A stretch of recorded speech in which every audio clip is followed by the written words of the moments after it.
నమస్కారం. ఈరోజు సుఖీభవలో రెండోసారి కరోనా సోకుతుందా? వైరస్ నుంచి ఊపిరితిత్తుల్ని కాపాడుకుందాం. ఆహార చికిత్సతో కీళ్ల నొప్పులు అదుపు. పిల్లలకు పెనుశాపం సెరిబ్రల్ పాల్సీ. ఇంకా హెల్త్ టిప్. కరోనా బారిన పడి కోలుకుంటున్న వారి సంఖ్య రోజురోజుకి పెరుగుతోంది.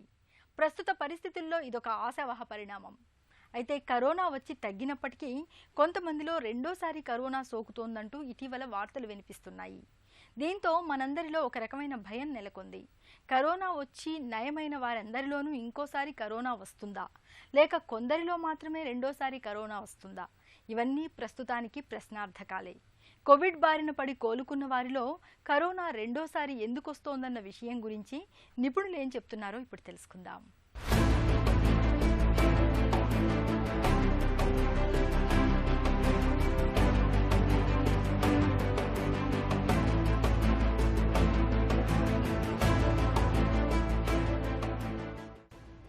డయాబెటీస్, హై బీపీ లాంటి జీవనశైలి సమస్యలు ఒకసారి వస్తే అంత తొందరగా మనల్ని విడిచిపోవు.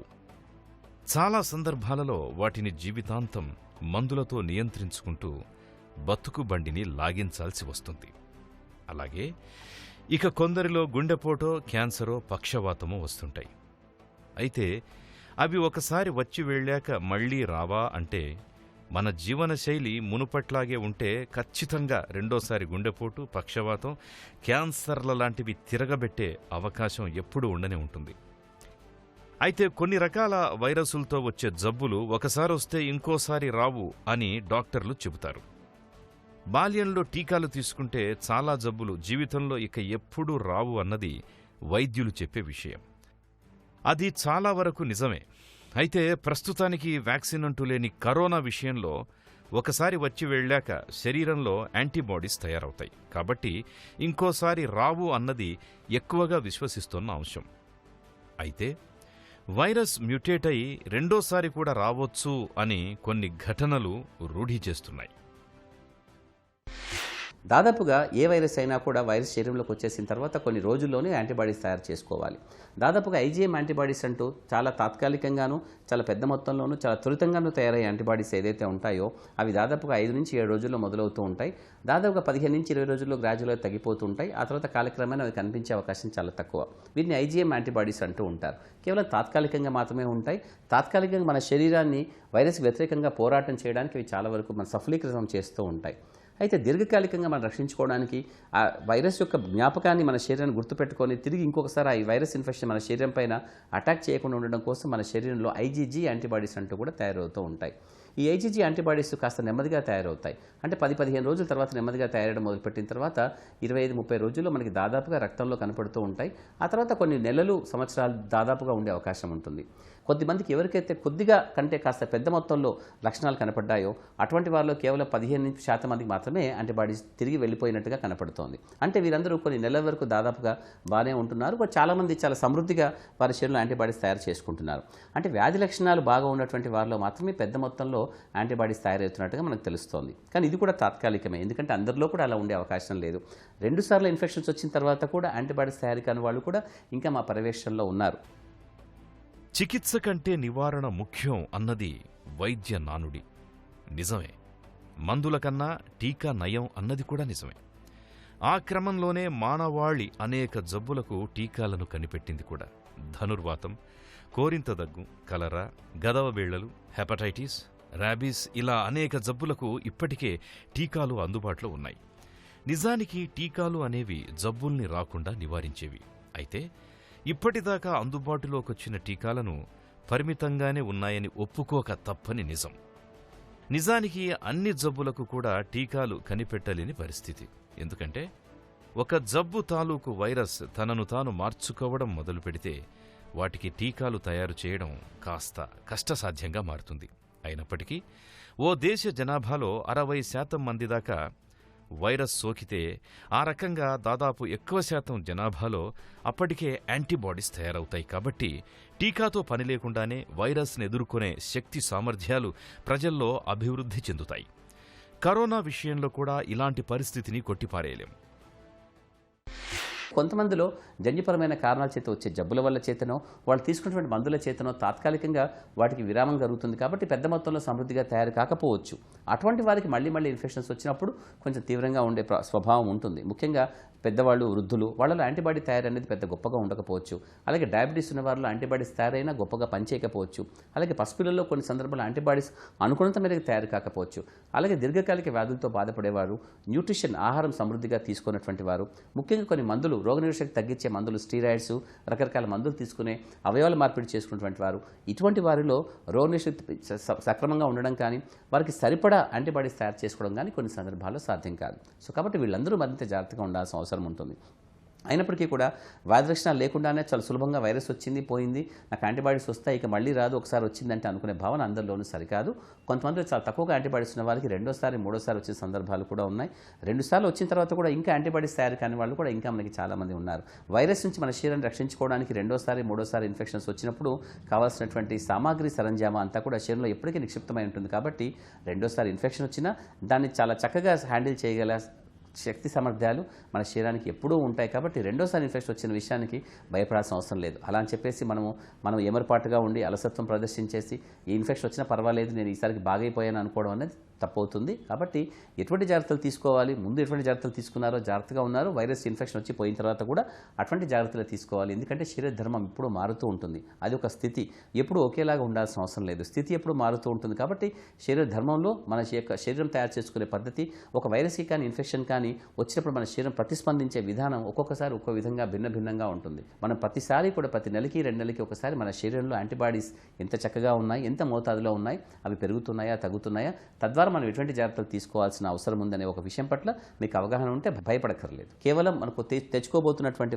వ్యాక్సిన్ ఏదైతే ఉంటుందో ఆ వ్యాక్సిన్ చాలా తాత్కాలికంగా కొన్ని నెలలు మాత్రమే పనిచేసే అవకాశం ఉంటుంది. వైరస్ అన్నిటికీ కూడా దీర్ఘకాలికంగా జీవితకాలానికంటూ కొన్ని ఇన్ఫెక్షన్స్కి యాంటీబాడీస్ రావడం అంటూ జరగదు.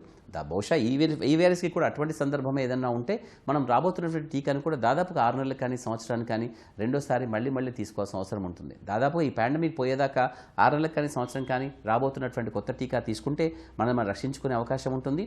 అయితే దీర్ఘకాలికంగా ఆ తర్వాత వచ్చిందన్న విషయం కేవలం దీర్ఘకాలికంగా మనకి ఆ తర్వాత కూడా మనకి యాంటీబాడీస్ రక్తంలో ఉన్నాయి, మనం రక్షిస్తున్నాయని చెప్పి తెలుసుకోవాలనుకుంటే మాత్రం ఇంకా కొన్నాళ్ళు ఆగాల్సిన అవసరం మాత్రం తప్పకుండా ఉంది.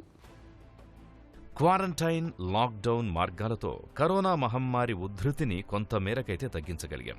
ఇక భౌతిక దూరం, సహజీవన మార్గాలే ప్రస్తుతం మన ముందున్నాయి. ఇవే కాకుండా అంతిమంగా మన రోగనిరోధక శక్తే మన పాలిట శ్రీరామ రక్ష అనే విషయాన్ని అందరూ గుర్తించాలి. ప్లాన్ ఏ మందులు అనుకుంటే, ప్లాన్ బి టీకా అనుకుంటే, ఈ 2 ప్లాన్లు విఫలమైతే ప్లాన్ సి కింద రోగనిరోధక శక్తినే అంతిమంగా మనం నమ్ముకోవాలి.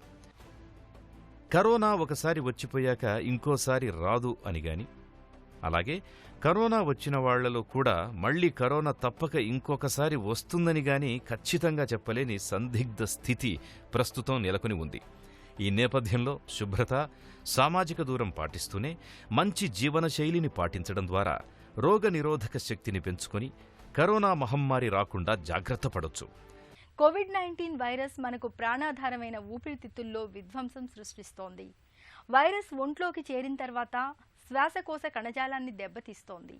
దీంతో గాలి గదులు చెడిపోయి ప్రాణాల మీదకొస్తోంది.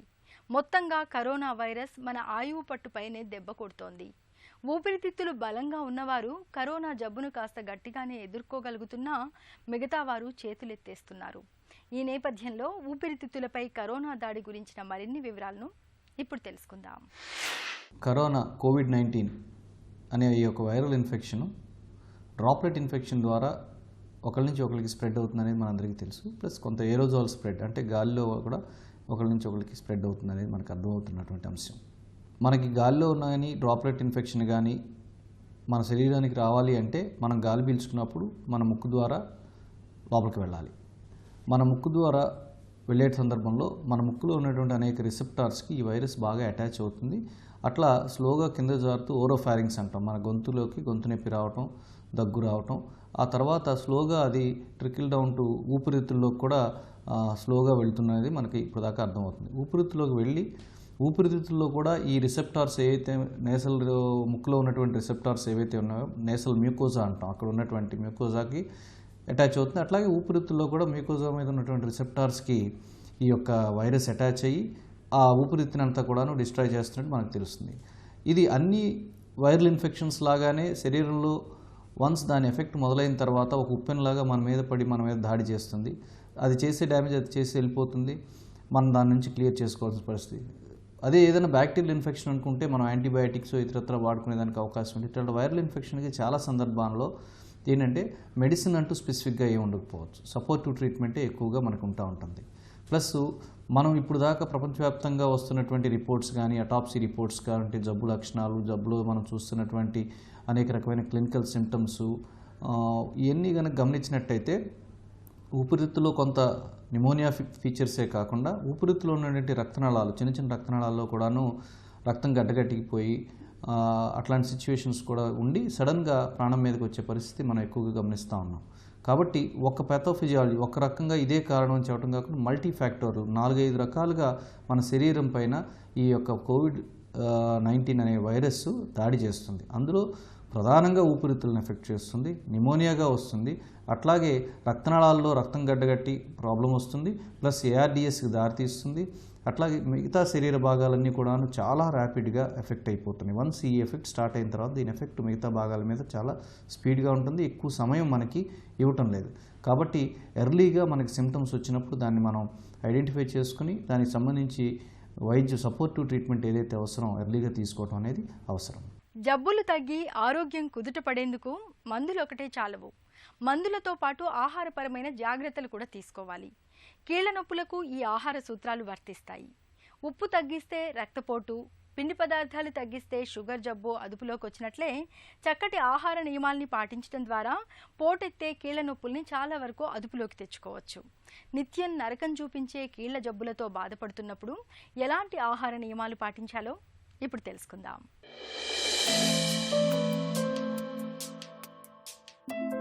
ఉప్పు తగ్గిస్తే బీపీ, కార్బోహైడ్రేట్లు తగ్గిస్తే షుగర్ అదుపులో ఉన్నట్లే సరైన ఆహార నియమాలు పాటిస్తే పోటెత్తే కీళ్ల నొప్పులు చక్కగా అదుపులో ఉంటాయి. ముఖ్యంగా ఒమేగా 3వ రకానికి చెందిన కొవ్వు ఆమ్లాలు గుండె ఆరోగ్యానికే కాదు, వాపును తగ్గించటానికి బాగా తోడ్పడతాయి. కీళ్లవాతం బాధితుల్లో నొప్పిని తగ్గించటంలో ఒమేగా 3 కొవ్వులు బాగా ఉపయుక్తంగా ఉన్నట్లు పరిశోధకులు చెబుతున్నారు. సాల్మన్ చేపలు, అవిసె గింజలు, ఆలివ్ నూనె తదితరాల్లో ఒమేగా 3వ రకానికి చెందిన కొవ్వులు సమృద్ధిగా లభిస్తాయి. వీటిని తరచుగా తీసుకోవాలి. అలాగే క్యాబేజీ, క్యాలీఫ్లవర్ వంటి కూరగాయలకు వాపును తగ్గించే గుణం ఉంది. అంతేకాదు వీటిలో విటమిన్ సి కూడా దండిగా ఉంటుంది. ఇవి కీళ్ల నొప్పుల్ని తగ్గించటంలో బాగా సహాయపడతాయి. కీళ్ల నొప్పులతో బాధపడుతున్నప్పుడు వాపును ప్రేరేపించే ఆహారాలకు దూరంగా ఉండాలి. మాంసంలో ఒమేగా 6వ రకానికి చెందిన కొవ్వులు ఎక్కువ. ఇవి వాపును ప్రేరేపిస్తాయి. కాబట్టి మాంసాహారాన్ని వీలైనంత వరకు తగ్గించాలి. అలాగే చిక్కుళ్ళు, పప్పులు, వేరుశెనగలు, టమాటాలు, బంగాళదుంపలు కూడా వాపును ప్రేరేపిస్తాయి. వీటిని మితంగా తీసుకోవాలి. శీతల పానీయాలు, పండ్ల రసాలు, మిఠాయిల్ని కూడా బాగా తగ్గించాలి. ఆహార నియమాలకు వ్యాయామం తోడైతే మరింత మేలు. అయితే కీళ్లు అరిగిపోయిన వారు, స్థూలకాయంతో బాధపడేవారు కీళ్లపై అంతగా భారం పడని ఈత వంటి వ్యాయామాల్ని ఎంచుకోవటం మేలు. బాల్యాన్ని కబళిస్తూ చిన్నారుల జీవితాల్ని కకావికలం చేసే పోలియోను దాదాపు జయించాం. కానీ పోలియోలాగే నిండు జీవితాల్ని నిట్ట నిలువునా నిర్వీర్యం చేసే సెరిబ్రల్ పాల్సీ విషయంలో మాత్రం ఇప్పటికీ మనది వెనకడిగే. గణాంకాల ప్రకారం ప్రతి 1000 మంది పిల్లల్లో కనీసం 2 లేదా 3 ఈ సెరిబ్రల్ పాల్సీ కబళిస్తోంది. చేతికి అంది రావాల్సిన బిడ్డల్ని వికలాంగులుగా మార్చేసి భవిష్యత్తుని అంధకారం చేస్తోంది. కాళ్ళు చేతులు సహకరించకుండా చేసి వయసుకు తగినట్లుగా ఎదుగుదలను అడ్డుకునే సెరిబ్రల్ పాల్సీ గురించిన పూర్తి వివరాల్ని డాక్టర్ని అడిగి ఇప్పుడు తెలుసుకుందాం.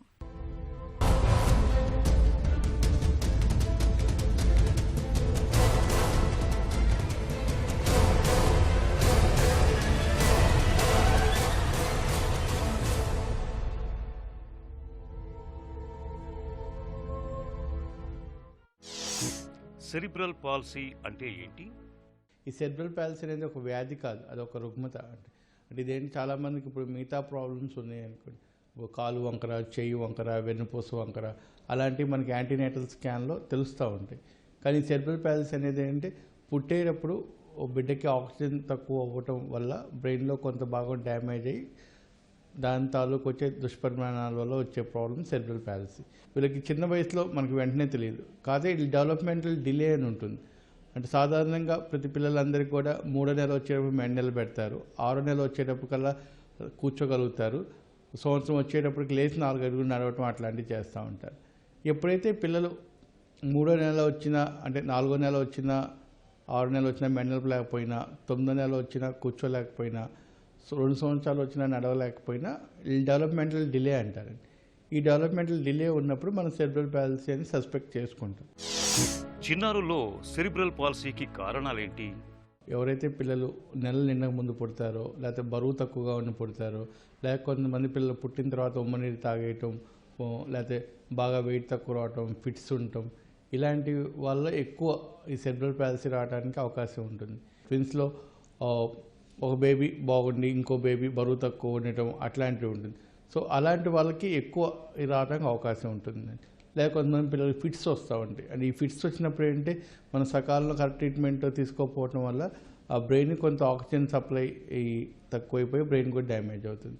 సో ఈ రకమైన రిస్క్ ఫ్యాక్టర్స్ ఉన్న పిల్లలకి మన సెరిబ్రల్ పాలసీ రావడానికి అవకాశం ఎక్కువ ఉంటుందండి. పోలియోకు సెరిబ్రల్ పాలసీకి తేడా ఏంటి? చాలామంది అంటే సెరిబ్రల్ పాలసీ పోలియో కన్ఫ్యూజ్ అవుతూ ఉంటారు. అంటే ఇది పోలియో అని అనుమానం వచ్చింది.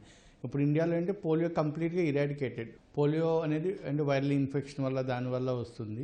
ఇది కంప్లీట్లీ ఇరాడికేటెడ్ ఇండియాలో. సో మనకి సెరిబ్రల్ పాలసీలో మెయిన్గా ఈ డెవలప్మెంటల్ డిలే, అంటే అన్ని మైల్ స్టోన్స్ లేట్ అవుతూ ఉంటాయి. 2వ సంవత్సరం వరకు వచ్చినా నడవలేకపోతే మనం సస్పెక్ట్ చేసుకోవాలి. ఇలా సస్పెక్ట్ చేసుకున్న తర్వాత మనం ఎంఆర్ఐ స్కాను, ఈఈజీ చేసుకోవటం వల్ల మనం కన్ఫర్మ్ చేసుకుంటాం. ఈ సెరిబ్రల్ పాలసీలో కూడా మనకి బ్రెయిన్ డ్యామేజ్ బట్టి మనకి ఇన్వాల్వ్మెంట్ అనేది ఉంటుంది. అంటే కొంతమంది పిల్లలకి ఒక సైడ్ బ్రెయిన్ డ్యామేజ్ అవుతుంది, కొంతమంది పిల్లలకి 2 టోటల్ బ్రెయిన్ డ్యామేజ్ అవుతుంది. సో దీన్ని బట్టి హెమిప్లీజియా, డైప్లీజియా, క్వాడ్రిప్లీజియా అని అలా డివైడ్ చేస్తారు. సెరిబ్రల్ పాలసీని గుర్తించేది ఎలా? యూజువల్గా ఇలా డిలేడ్ మైల్ స్టోన్స్ ఉన్న పిల్లలకి మనం ఎంఆర్ఐ స్కాన్ చేయడం వల్ల బ్రెయిన్లో ఎంత డ్యామేజ్ అయిందో తెలుస్తుందండి. సో ఈ డ్యామేజ్ తెలియటం వల్ల మనకి ప్రోగ్నోసిస్ అనేది అసెస్ చేసుకోవచ్చు. రెండోది ఏంటి, ఇలా ఫిట్స్ ఉండటం వల్ల, ఇలా ఫిట్స్ ఈఏజీ లైట్ చేసుకోవటం వల్ల కూడా మనకి బ్రెయిన్ స్టేటస్ అది ఎంత అని తెలుస్తుందండి. నడిచేటప్పుడు ఈ డెవలప్మెంట్ డిలే స్టోన్స్ ఉంటాయి. కొంతమందికి ఏంటంటే లేట్ వయసులో ప్రజెంట్ అవుతారు. కొంతమంది 4వ సంవత్సరం వయసులో, 3వ సంవత్సరం వయసులో, లేకపోతే లేట్గా నడిచి 7వ సంవత్సరం అలా తీసుకొస్తూ ఉంటారు. వీళ్ళకి నడకలు ఎలా ఉంటుందంటే బ్యాలెన్స్ లేకుండా ముందుకు పడిపోవటం ఉంటుంది. లేకపోతే కొంతమంది పిల్లలు ఏంటంటే టో వాకింగ్ ఉంటుంది. అంటే ఈ మునివేల మీద నడుస్తూ ఉంటారండి. ఈ మునివేల మీద నడవటం వల్ల మనకేంటి ముందుకు పడిపోతాం అట్లాంటివి ఉంటుంది. ఇంకోటి ఏంటి క్రౌచ్ వాకింగ్, అంటే వీళ్ళకి ఈ యాంకిల్ దగ్గర ఇలా ముందుకొని నడుస్తూ ఉంటారు, మోకాల దగ్గర కూడా కొంచెం వంగి నడుస్తూ ఉంటారు. లేకపోతే నడిచేటప్పుడు 2 కాళ్ళు ఒకదానికి ఒకటి తగులుతూ ఉంటాయి, క్రౌచ్ వాకింగ్ అంటారు. సో ఈ రకమైన సిమ్టమ్స్తో ప్రజెంట్ అవుతారండి. సెరిబ్రల్ పాలసీ పిల్లలకు ఫిజియోథెరపీ ఉపయోగపడుతుందా? ఫిజియోథెరపీ ఎంత ఎర్లీగా స్టార్ట్ చేస్తే అంత బెటర్ మనకి. ఈ ఫిజియోథెరపీ కూడా నార్మల్గా అందరూ కూడా స్ట్రెచ్చింగ్స్ ఎక్సర్సైజ్ చేస్తారు. అంటే టైట్గా ఉన్న కండరాలు యాంకిల్ దగ్గర, లేకపోతే మోకాల దగ్గర, లేకపోతే చేతుల దగ్గర ఉన్న కండరాలు స్ట్రైట్ చేయడం అలాంటివి చేస్తూ ఉంటారు.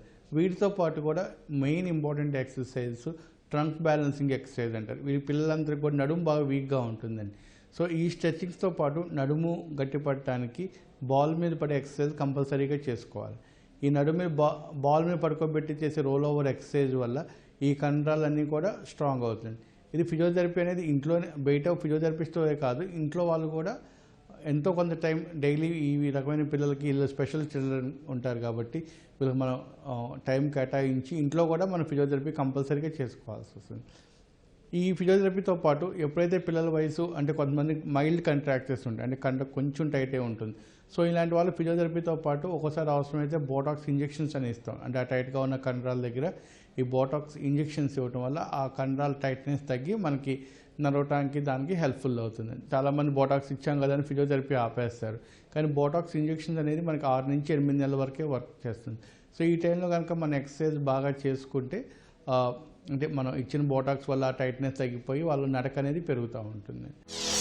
సెరిబ్రల్ పాలసీ పిల్లలకు సర్జరీతో వైకల్యం మెరుగవుతుందా? కొంతమందికి ఫిజియోథెరపీ చేస్తాము, బోటాక్స్ ఇంజెక్షన్ చేస్తాము, అయినా కూడా నడిచేటప్పుడు అంటే కొంచెం బ్యాలెన్స్ లేకుండా పడిపోవటం ఇట్లాంటివి ఉంటుంది. సో ఈ రకమైన వాళ్ళకి ఏంటంటే ఆపరేషన్ చేస్తాం. వీళ్ళకి చేసే ఆపరేషన్ని single event multi level surgery అంటారు. అంటే పాత రోజుల్లో ఒకసారి పాదం చేసి, ఒకసారి మోకాలకు చేసి, ఒకసారి తొంటికి ఇట్లా డిఫరెంట్ టైమ్స్ ఎవ్రీ 6 monthsకి అలా చేసేవాళ్ళు. కానీ ఇప్పుడు ఏంటంటే వీళ్ళకి ఎక్కడైతే టైట్గా ఉందో అన్నిటినీ కూడా ఒకే ఆపరేషన్ ఒకటే సిట్టింగ్లో చేస్తాం. ఈ ఆపరేషన్స్ వల్ల అడ్వాంటేజ్ ఏంటంటే వాళ్ళ కండరాల టైట్నెస్ తగ్గిపోయి నడిచే శక్తి అనేది పెరుగుతుందండి. రెండోది ఏంటంటే ఇప్పుడు లేటెస్ట్గా వీళ్ళు చేసే ఆపరేషన్స్ వల్ల వాళ్ళ ఎర్లీ మొబిలైజేషన్ చేస్తాం. ఆపరేషన్ చేసిన రెండో రోజే మనకి అంటే వేరే చిన్న రకమైన మైల్డ్ లైట్ వెయిట్ బెల్ట్ లాంటివి వేసేసి వెంటనే నడిపిస్తాం. సో ఇలా ఎర్లీగా నడిపించడం వల్ల వాళ్ళు నడిచే కెపాసిటీ పెరుగుతుంది. ప్లస్ ఏంటంటే హాస్పిటల్లో వాళ్ళు నడిపించడం వల్ల వాళ్ళు మోటివేషన్ చేయడం ఈజీగా ఉంటుంది, అంటే సపోర్ట్ అంతా ఉంటుంది. సో సేమ్ థింగ్ అని ఇంట్లో కూడా వాళ్ళు కంటిన్యూ చేసుకోవచ్చు.